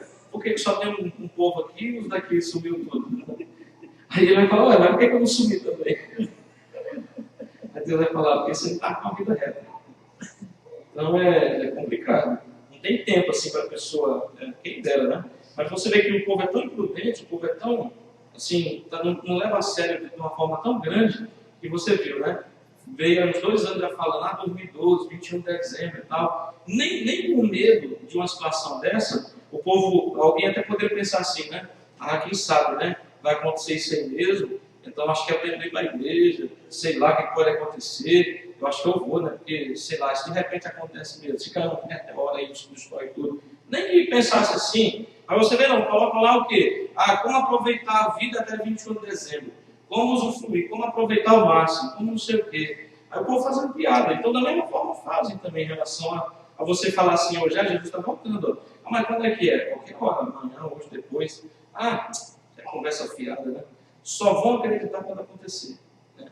É igual que vê você falando, o cara vai lá, coloca na carteira de cigarro lá, o cara, lá a foto do camarada morrendo, apodrecendo lá com câncer, só o couro e osso, né? Nem assim o povo compra lá, comigo não aconteceu isso aqui não. Achei que só acontece com o outro lá. Mas de repente acontece com ele. Por que aconteceu comigo? Porque estava fumando. Né? O que é interessante das pessoas é que ela acredita que fala, não, mas se a Bíblia fala que ninguém sabe quando ele vai vir, a pessoa acaba até acredita nisso aí, mas não acredita que ele pode ser condenado se ele não for. Se ele se converter, se ele não for aceitar Jesus como salvador dele. Então ele crê e não crê. Ele crê que ninguém sabe esse dia, mas ele não tem medo das consequências se ele não vier. Aí a gente acaba cometendo. Diz que muita gente só vai mesmo se dar conta quando estiver no meio do. Imagina, né? Todo dia acontecendo uma coisa terrível na Terra né? Aí a pessoa fala assim, era verdade. Apocalipse era verdade, o que Jesus falou, o que o Paulo, o Pedro falou, está acontecendo agora, eu estou vendo com meus olhos, estou sentindo no meu corpo, na minha carne. E aí nessa hora a pessoa vai dizer. Né? Há poucos, né? Infelizmente, ainda muitos não vão querer. Né? Alguns ainda vão dizer, o Senhor me salva, agora eu quero, mas vai ser o custo da vida. Vai ser guilhotinado, vai ser preso, vai sofrer, vão matar a língua, vai matar a esposa, depois matar o filho, para matar o outro no final e ele ficar ali não negar Jesus. Então, é melhor agora. É melhor buscar agora. Servir agora. Deixar aí uns viciozinhos, umas coisinhas agora, do que lá na frente ter que pagar para a própria vida. Né? Qual seria, pastor, no conhecimento da palavra, pastor, qual seria o critério de Deus, uma pessoa que levou 20, 30 anos buscando o caminho de Deus, tentando melhorar cada dia, sendo que não vai chegar ao 100%, e chegar no dia final, a pessoa de última hora se entrega a Deus e teve a vida inteira de pecado, fazendo o seu mal. Qual seria Se Deus der a oportunidade, né, para pessoas, assim, duas pessoas diferentes. A Bíblia diz que... Será que aquela pessoa que buscou a Deus a vida toda chegou por um motivo qualquer, no dia que Jesus veio, ela pegou e abandonou? Pois perdeu toda a sua justiça, a Bíblia fala, né? Infelizmente. Ezequiel 33, né? Vigiar Porque é igual Paulo diz, eu não quero correr, depois, né, não chegar no pódio, né, no final dessa, alcançar a minha coroa, alcançar o meu prêmio, né? Eu quero correr até o fim, como a Bíblia diz também, Jesus mesmo falando, né? Aquele que perseverar até o fim será salvo. Ezequiel 33 diz que se o justo pecar, ele certamente morrerá, né? Porque a sua justiça vai ser toda por terra, ele vai perder toda aquela justiça que ele praticou anteriormente. Nesse caso está escrito, e no caso contrário? No caso contrário, Deus ele dá a sua misericórdia para alguns assim, em algumas exceções, né? Como a Dona Cruz, como muitos que a gente eu já vi muitas vezes lá no UTI do hospital, ainda em vida, ainda tinha consciência, e a pessoa foi lá, pregou, naquele momento a pessoa aceitou a palavra, se arrependeu dos seus pecados e daqui a alguns dias morreu, sem poder praticar justiça nenhuma, mas foi justificado pela justiça de Cristo, né? Porque o que vale mais é a justiça de Cristo, não é a nossa, né? Então é uma oportunidade. Quem bem-aventurado é um desses, né? Que tem essa oportunidade, que de repente não morre numa batida e morre instantaneamente. Igual tem muitos casos aqui, eu vi uma foto terrível lá colocada no Facebook, eles arrancando a capota de um carro, que o carro bateu com tanta violência que acho que era mãe, pai, sei lá, esbagaçou as pessoas. Eu acho que parece que entrou debaixo de um caminhão, sei lá, Eu sei que cortou pelo meio assim e saiu espatifando a pessoa, né? Os pedaços da pessoa por todo lado. Aí lá no meio assim daquela ferro misturado com gente, um pedaço de gente, um menininho, um bebezinho vivo, né? Aí foram lá remover tudo, o menino estava intacto, não sofreu nada, sem nenhum arranhão, né? E os pais, sei lá, quem estava ali, tudo, né, espatifado no carro dos pedaços. Terrível assim, mas eu fui lá só porque aí você via assim, uma brechinha lá, aí o neném lá vivo, com o olhinho lá olhando pelo. Mas olha só como Deus faz, né? É igual esses dias da mãe, eu tinha visto uma reportagem que a mãe foi lá, ganhou o neném, e ela não queria, sei lá, não sei o que deu na cabeça dela, ela teve o trabalho de arrancar uma tampa de bueiro pesada, foi lá, pegou a criança, não sei se tentou abortar, a criança nasceu viva, ela pegou, a criança jogou dentro do bueiro com a água correndo, né? Aí Deus olha quando a pessoa não tem que morrer, né? Foi lá, alguém viu aquele chorinho, pensando, sei lá, que era um gato, uma coisa assim, passando lá por debaixo do bueiro na água, foi lá, arrancou rápido e conseguiu salvar a criança com vida, todo machucado, a cabeça rachada, deu traumatismo craniano, machucou o corpo todo, e mesmo assim não morreu, estava vivo, né? Para ver quando Deus permite viver e quando Deus dá esse tempo aí também de oportunidade, quem sabe na última ali a pessoa viver, né? Ou receber Jesus. Bem-aventurado é esse que tem essa oportunidade, mas a maioria não tem. A maioria morre instantaneamente, aí não tem esse tempinho aí, esses dias aí, para poder receber uma visita, alguém chegar para pregar, sei lá, e a pessoa ter essa última oportunidade ali entre a vida e a morte de receber Jesus, né? São poucos assim. Pastor, Oi. já que eu estava falando um pouco, assim, eu sei que, como diz a palavra de Deus, que os ímpios, eles não entendem o juízo, né? Então, eu acredito que assim, o Evangelho tem uma ordem para ser falada, né? Como Jesus fala, a salvação do homem para agora. Tanto é que tem uma ordem que ele vai falar depois do juízo, mas por último, né? Assim, eu acredito que a gente deve levar o Evangelho para falar a salvação da pessoa agora. E não pode morrer no dia seguinte, enquanto que o inferno também tem que a gente precisa falar. Não adianta a gente falar, não, Jesus está vindo. Eu já estou cansado de saber isso aí. Tudo que é crente fala isso para eles. Eu estou cansado de saber isso. Vem na internet, eles não acreditam. Então a salvação é agora. Que é o Espírito Santo que vai convencer do pecado, do juízo e da justiça. Então não é nós como converter ninguém. É o Espírito Santo que converte. Tinha um folhetinho que falava isso, né? Se você morresse agora, para onde você iria? Então, Ele fala sobre isso, da necessidade da pessoa entregar a vida para Cristo, porque a mente da gente é enganosa, né? O coração. A gente sempre pensa o quê? Eu vou morrer velho, né? Não é assim. A gente não tem essa consciência de que pode morrer hoje, amanhã. As pessoas não têm essa consciência. Por isso que muitos dizem, mas sou novo, né? No Brasil mesmo, toda vez que fazer o apelo para uma pessoa jovem, ou várias pessoas na igreja, aí alguns até chegavam a falar, eu sou muito jovem ainda, eu vou, né, fazer muita coisa ainda, depois, quando eu mais velho. Aí, assim, sincero, a pessoa falando sincero, não é brincadeira, né? E o pastor explicava isso, quando a pessoa falava assim, não, mas a gente pode morrer hoje mesmo, né? Igual aconteceu um caso na igreja, o jovem lá, o pastor ele não tinha esse negócio de ficar insistindo. Ele, olha, depois da mensagem, você sempre tinha visitante, a igreja tinha 200 pessoas mais ou menos, aí sempre ele fazia o apelo, olha, alguém quer entregar sua vida para Jesus e tal, entrega tua vida para Jesus hoje. Mas ele nunca falava dessa forma. E tinha um rapaz na igreja que já tinha ido algumas vezes, nunca tinha aceitado Jesus. Naquela noite um pregador de fora pregou e o pastor fez o apelo no final. E só estava aquele rapaz lá, naquela noite. E ele insistiu com ele. E até falou isso, né? Você é jovem, a gente não sabe amanhã, né? A gente pode partir para a eternidade, é a sua oportunidade hoje, você tem ouvido o evangelho já há algum tempo, entrega a tua vida para Jesus hoje, né? Segundo a palavra que você ouviu. E o rapaz, ele pensava desse jeito, eu sou muito novo, eu gosto de vir na igreja, eu gosto dos jovens aqui, eu gosto da igreja, eu aprecio, não vou, mas eu não quero ainda, eu não estou pronto para fazer esse compromisso. Naquela noite ele saiu da igreja e foi atropelado por um ônibus, e é uma pista larga, duas pistas, né? Uma que ia, outra voltava. Naquela mesma noite ele foi atropelado por um ônibus quando ele estava voltando para casa e ele morreu sem salvação, né? E o pastor não entendia porque estava insistindo tanto com o rapaz naquela noite. E ele ficou sabendo no outro dia cedo, depois que ele viu lá a marca de sangue, sei lá, alguma coisa assim, Ele estava indo para um certo lugar, alguns metros da igreja, 1 quilômetro, sei lá. E ele foi, aí falaram, como foi um rapaz que foi atropelado ontem e tal. Aí foram falando e tal, ele foi entendeu que era, ele ficou sabendo depois que era justamente aquele rapaz que esteve na igreja na noite anterior. Né? Então é muito triste isso, a pessoa pensar assim, não, tem muita coisa para fazer, tem muitos projetos, e ser crente agora vai me atrapalhar. Eu não estou pronto ainda.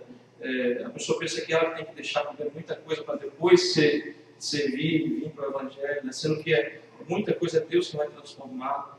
E ela fica pensando assim também, eu sou jovem, eu sou muito novo, e ela vai retardando aqui muitas vezes minha morte, e ela passa a eternidade sem salvação. Né? É muito triste isso aí. E a gente vê, você vai no cemitério, você vê túmulo de todo tamanho, né? Naquele cemitério que ainda tem túmulo, né? Você vê ali criança, você vai passando assim no Brasil, tem o túmulo no chão, tem lugar que tem aqueles túmulos grandes, mas lá aquele túmulo no chão com a cruz. E na cruz ali, no pé da cruz, eles colocam um lugar com a foto da pessoa, a data de nascimento e de morte. Né? Aí você vê lá, criança, jovem, adolescente, né? Homem, mulher, moça, gente bonita, né? Que tinha tudo assim para se dar bem na vida ainda, com muitos projetos e tal. E você vê muita gente jovem lá. E talvez hoje seja a maioria que morre jovem. Gente muito nova, né? Essas baladas da vida e o crime. Você vê que a maioria dos criminosos que morrem é de 17, de 20 e poucos anos. A maioria que se confronta com a polícia. É muito triste isso. E as pessoas estão enganadas pensando, né? Eu vou viver muito, eu vou morrer quando tiver mais velho. E às vezes não é assim. O compromisso, não? Também. E tem que ter. Eu acho que a maior parte é o compromisso, porque vender a igreja não é fácil, né? Tipo assim, eu falo por mim. Eu trabalho, venho a casa e eu correria, né? Então, firmar-se na igreja realmente é ter, assim, bem compromisso com Deus, né? Quando você conhece, você fala que Ele faz tudo com você, né? Então, eu assim, eu vejo nas pessoas que eu he conversado estes dias, é compromisso realmente. Eles têm medo a se comprometer. Porque sabe mais ou menos, né? O que tem que sabe, mudar, tem que deixar isso. não é a mesma coisa você estar na religião católica ou estar em outra religião, que não tem esse compromisso. E a ser cristão é realmente você voltar a vida para Deus. Não é mais outra vida, mais que nada. Né? E se para nós é difícil, para as pessoas que estão na fora são muito Ainda não dá mais. nenhum passo ainda, né? Porque a gente tem que dar esse jeito. Né? Muitas vezes assim, eu preguei para uma pessoa, né? E ela fala assim, eu acho que se morrer agora, eu vou no céu. E eu digo, você não vai para o céu. Eu digo, cara, você é assim, né? É a igreja católica que faz crer essas coisas, né? Aí ela fala assim, eu sou cristã, eu também era católica, mas eu não conhecia a Bíblia. E ela fala assim, mas você vai para o céu? Ela falou para mim, eu falei assim, não, também não. Porque isso não é muito constante, ele luta cada dia. Se eu for enfraquecer, eu perco tudo que eu ia pensar anteriormente, né? Pensar, então, esse compromisso realmente, né? Se a vida que o pastor está falando, a gente tem que comprometer a cada dia, a cada minuto das nossas vidas, né? A gente perde toda a salvação do mundo. Um minuto, uma atitude errada, né? Às vezes você estava salvo até aquele momento ali. Se acontece naquela hora que você cometeu uma atitude errada, você pode acabar ficando. Não é fácil, né? É por isso que a gente deve falar mesmo isso com as pessoas. Olha, porque também tem esse pensamento, a gente nem fala, né? Mas ele pensa assim, não, quando eu estou vivendo amasiado, então quando eu casar eu vou. Né? Eu preciso perdoar fulano, então quando eu perdoar eu vou. Eu preciso deixar de fumar, quando eu deixar de fumar e beber eu vou. E a pessoa tem que entender que ela tem que vir como ela está. Né? E esse compromisso também, quem vai colocando a vida dela aos poucos é o próprio Deus. Né? Quando ela vai conhecendo, ela vai se envolvendo, ela vai entendendo a palavra do Evangelho, ela vai pegando gosto, pegando prazer. Né? O esforço, ela vai, no começo, igual o Antônio falou. Uma vez ele falou sinceramente, pastor, olha, eu estou aqui, mas eu não sinto nada, eu não tenho esse prazer assim, que eu vejo outros tendo, e eu estou aqui porque eu preciso estar aqui. Porque eu sei que só Deus pode fazer alguma coisa na minha vida, no meu casamento e tudo mais. Então ele falou assim, eu falei, amém, muito bem. Vamos lutar então, vamos trabalhar, porque um dia você vai sentir prazer. Um dia você vai estar por vontade, por prazer, por alegria de estar aqui. Amém? Alguma dúvida? Alguma dúvida? Está discutindo aqui o assunto Sobre? do pastor falou, né? Anteriormente. O Paulo falava que o zelo dele pelo Evangelho é tão grande que o pastor falou, como está escrito, que se a pessoa não pode trazer uma pessoa dentro de casa como cristão, né? E também está escrito também que será maldito aquele que não ama Jesus Cristo, né? Então você vê o zelo tão grande, né? Então a gente está conversando sobre isso um pouco. Tem que ter cuidado em relação a isso. Difícil, né? É porque, assim, por exemplo, eu já vi gente com problema, porque levou gente problemática para dentro da sua casa para aconselhar, para orar. Nossa casa não é lugar para isso. Porque você vai estar trazendo a pessoa problemática, junto com os problemas dele, vai dentro da sua casa.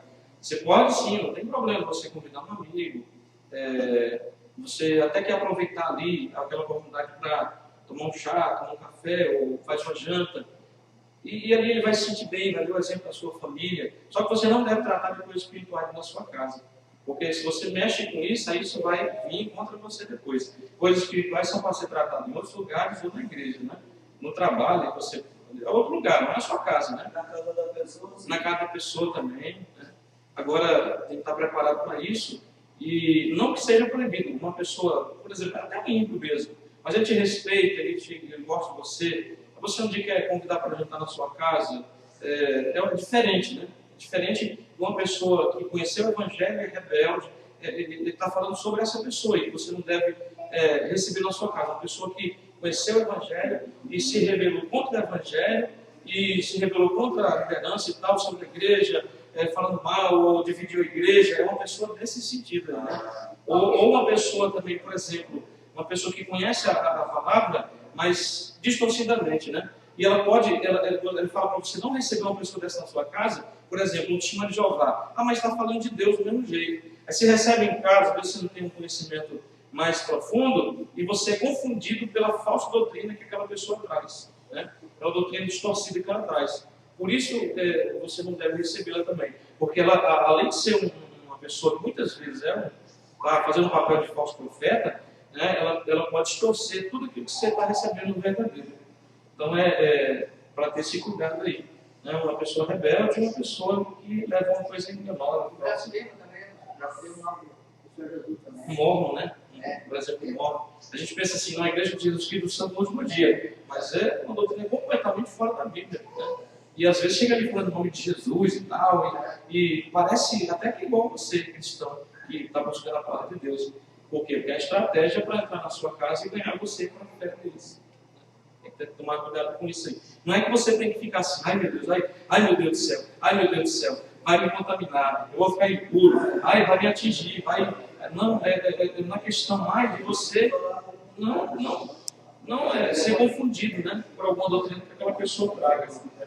E por isso que, por exemplo, receber em casa também não seria somente a pessoa bater na sua porta e entrar dentro da sua casa. Hoje você pode estar recebendo uma falsa doutrina ou uma pessoa rebelde ao Evangelho através de uma pregação, através do computador, né? A pessoa tem que tomar cuidado, porque está entrando na casa, né? Está entrando dentro da sua casa ali. Então, você viu que já não é bom, já tira logo aquilo. Igual tem uns programas aí que é problema. Se você não tem uma base firme na palavra de Deus, você acaba se confundindo e acreditando naquela doutrina que aquela pessoa prega. É mesmo, né? Eu acho que o pastor está errado e o que eu tenho aprendido até hoje está errado, esse cara está certo. Eu acho que eu vou seguir essa doutrina dele agora, né? E está entrando ali através da sua internet, às vezes, né? Então, se você não tem uma base firme para ouvir aquilo, né? Porque não quer dizer que você vai ouvir ou vai ler um livro, sei lá, uma Bíblia católica, que você vai já seguir aquilo lá. Você está lendo trabalho de conhecimento, para saber como falar com o católico, como falar com o espírita, como falar com o testemunho de Jeová. Você vai procurar matéria sobre aquilo, você vai procurar ler. Mas é para quê? Para dizer, não, eu tenho que entender o que ele crê, para que eu possa procurar na Bíblia a base de refutação e eu possa falar para ele a verdade, né? Então chega lá, ele sabe tudo do seu cristianismo, e você não sabe nada dele, Então ele vai ter facilidade em atacar você e você vai ficar, é mesmo, né? Eu acho que deve estar certo. Então tem que tomar cuidado com isso, né? Agora tem que, se tem a oportunidade de conhecer alguma coisa, pelo menos, de cada religião, do pensamento, da doutrina básica, do catolicismo, do espiritismo, do islamismo, do budismo, do shintoísmo, do Testemunho de Jeová, dessas religiões mais fortes que tem muito a ver batendo na nossa porta, é bom conhecer. Né? A teologia, quando a pessoa faz o curso de teologia, tem essa parte aí, né, que ele vai aprender uma base de cada doutrina, de cada religião, para ele saber refutar dentro da Bíblia. Ele vai ter a sua base também de refutação. Aí muitas vezes você vai conseguir até trazer uma dessas pessoas para o Evangelho, porque você conhece a religião dela e sabe na Bíblia refutar aquilo que ela vem falar para você, o contrário, né? Aí você vai mostrar, não, mas aqui ó, diz assim, assim, assim, não é bem desse jeito, né? A palavra de Deus, a Bíblia é a palavra de Deus, e ela fala assim, assim, aí você vai, a pessoa às vezes vai ficar, ela que vai vir para o caminho da verdade, o caminho do Evangelho, né? O caminho de Deus. A igreja não passará pela grande tribulação. A grande tribulação é um evento de juízo divino e de grande destruição que assolará o mundo habitado, logo após a vinda de Jesus nos ares, para buscar a sua igreja. A promessa de Deus para a igreja fiel é que ela não passará por esse grande tormento, Apocalipse 3:10. A grande tribulação tem a ver com a redenção do povo de Israel e não com a igreja de Cristo. Essa referência para os irmãos marcarem e marcarem. Não há menção em qualquer parte das Escrituras da relação ou conexão entre a igreja e a grande tribulação. Existe uma distinta promessa para a igreja de Filadélfia, Apocalipse 3:7, e juntamente com Laodiceia retrata os dois tipos de igrejas existentes antes do arrebatamento. O caráter da grande tribulação é julgamento e derramamento dos cálices do furor da ira do Altíssimo. A igreja, através do sacrifício de Cristo e do sangue de Jesus, foi liberta da ira vindoura. Há promessas firmes da parte de Deus de que a igreja se encontrará nos ares com o Senhor. Logo não estará aqui na terra nesses dias. A salvação é uma obra completa e Jesus não necessita submeter seus amigos libertos da escravidão do pecado e do mundo, resgatados a um preço mais elevado do que a prata e o ouro, a uma aprovação tão grande como essa. Né? Conclusão: a igreja atual, de forma geral, vive o clima da igreja de Filadélfia, salvo os casos em que os comportamentos se igualam aos das outras igrejas mencionadas no Apocalipse. Temos visto Deus abrir as portas, mas isso não é porque somos especiais ou merecedores. Isso é para permitir que o maior número possível de pessoas venham a ter conhecimento do Evangelho e seja salvo. Então ele falando aí sobre Jesus ele vindo para buscar a sua igreja antes do início da grande tribulação, os motivos que ele dá. Né? E não quer dizer que seja a igreja toda, né? Vai ser aqueles que foram remanescentes. Eram 7 igrejas, tinha 2 que estavam preparadas, né? Estavam ali buscando fazer as coisas corretamente, que foram elogiadas pelo Senhor. Então você vê, de 7, 2 estavam prontas, estavam preparadas para até se Jesus voltasse naquela hora, Jesus arrebataria aquele povo lá, né? Dentre 7, 2. Então a gente vê que nem todos serão, mas o Senhor virá para buscar aqueles que são fiéis, que têm buscado, que têm sido fiéis. Né? Eu creio assim também, antes desse período ruim, terrível que vai vir sobre o mundo todo. Eu creio que nós vamos ser levados para buscar com Jesus na sua glória. Amém, irmãos? Em nome de Jesus. Depois você lê essa referência aí sobre essa fé de que Jesus vem para buscar a igreja antes da tribulação. Você pode marcar esses versículos aí para passar para alguém que queira ler e crer que Jesus vem buscar essa parte da igreja fiel antes da grande tribulação. Vamos ficar de pé em nome de Jesus. Conclusão é interessante. A igreja atual, de forma geral, vive o clima da igreja de Filadélfia, salvo os casos em que os comportamentos se igualam aos daquelas outras igrejas, as 5 igrejas mencionadas no Apocalipse. Temos visto Deus abrir as portas, mas isso não é porque somos especiais ou merecedores. Né? Isso é para permitir que o maior número possível de pessoas venham a ter conhecimento do Evangelho e seja salvo.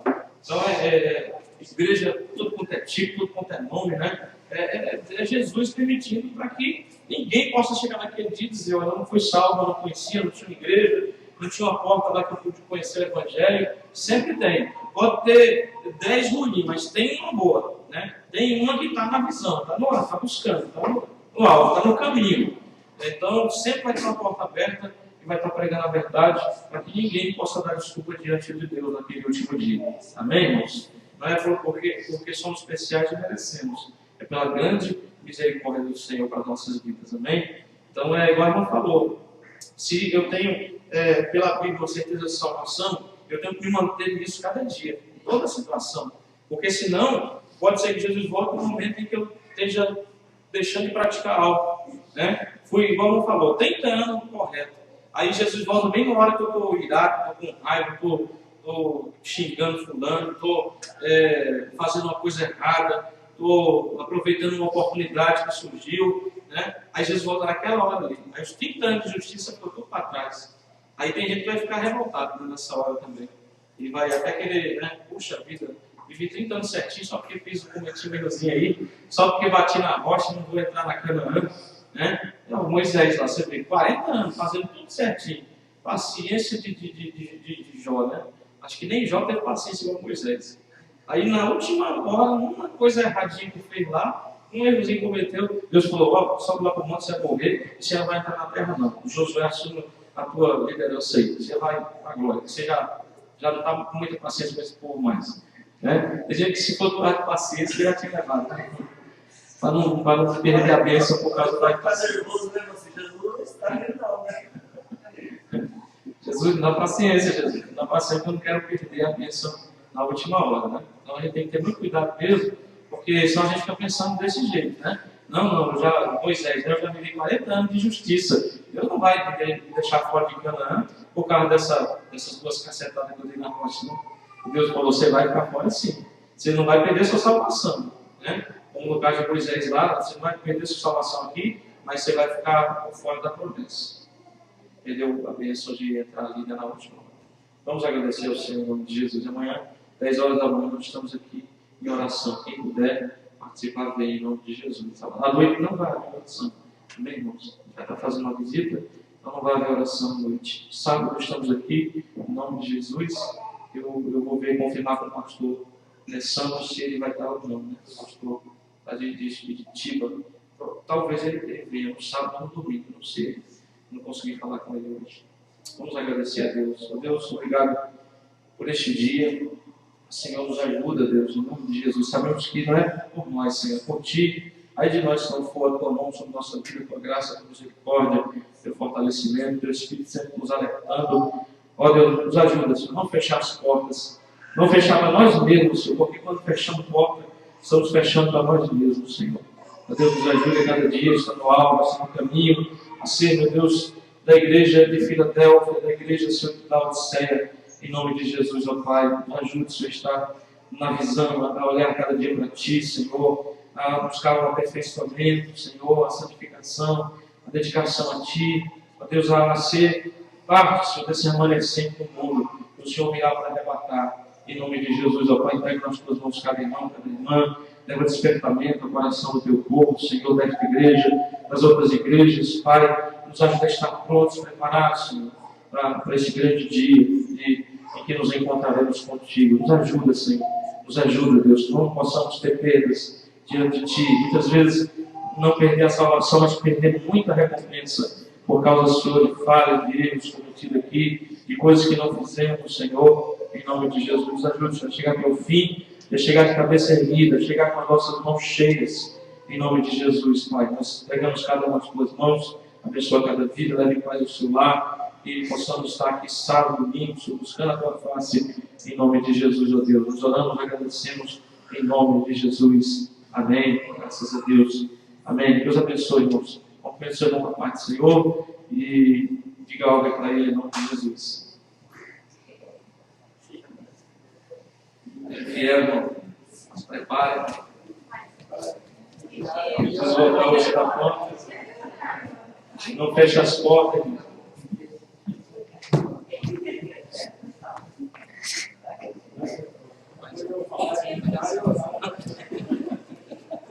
A gente às vezes está a vida não toda pronta, né?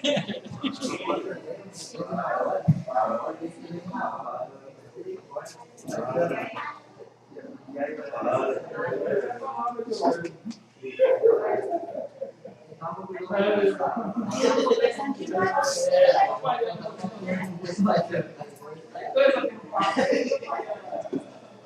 Mais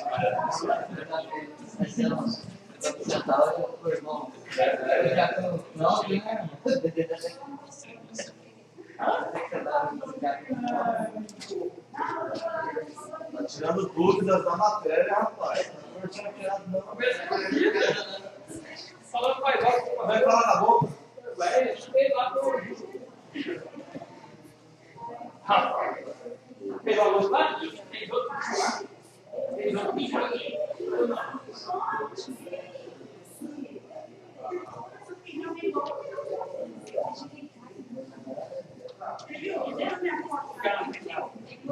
Fica na frente lá, fica lá no vivo, sim. Não, ela vai.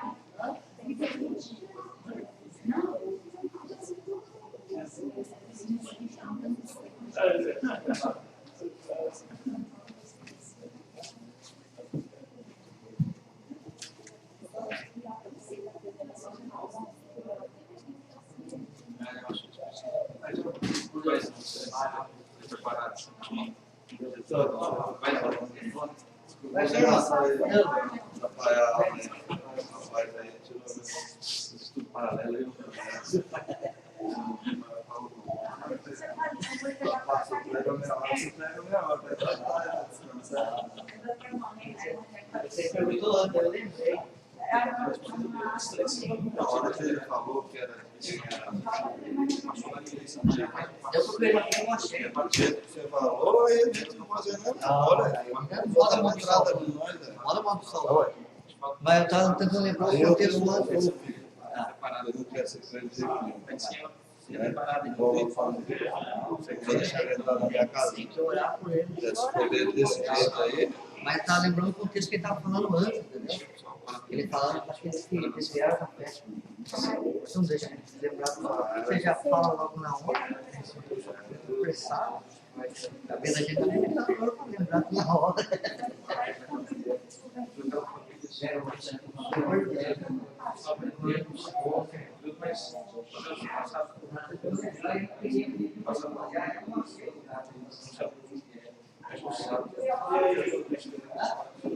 O pensamento contrário, o funcionamento, no nome de Jesus. Dentro desta hora, vai me possa ligar a cidade de obedecer desse nome de Jesus. Todo mal, afasta agora todo mal, afasta agora todo mal, tira agora todo mal que na tua vida.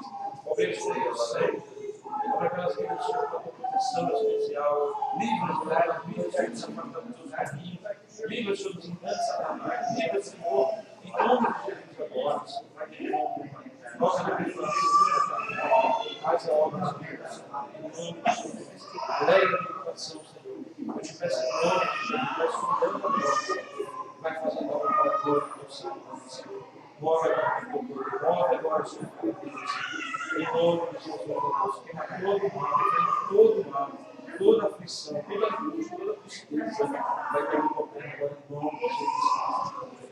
Dessa gente, entregamos a vida da gente, essa obra, vai lá, ser convidado assim como o Senhor tem colocado no Senhor, e orar desde cedo, Pai amado, eu já tenho colocado esse lado, em nome de Jesus, completa a tua obra, completa a obra, completa querido, entregamos nas tuas mãos, e declaramos a tua glória, a vida da gente, da glória de Deus. Em nome de Jesus, em nome de Jesus, graças a Deus. Amado, eu creio que Deus é até agora. Nossa Senhora.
talvez ela não sabe.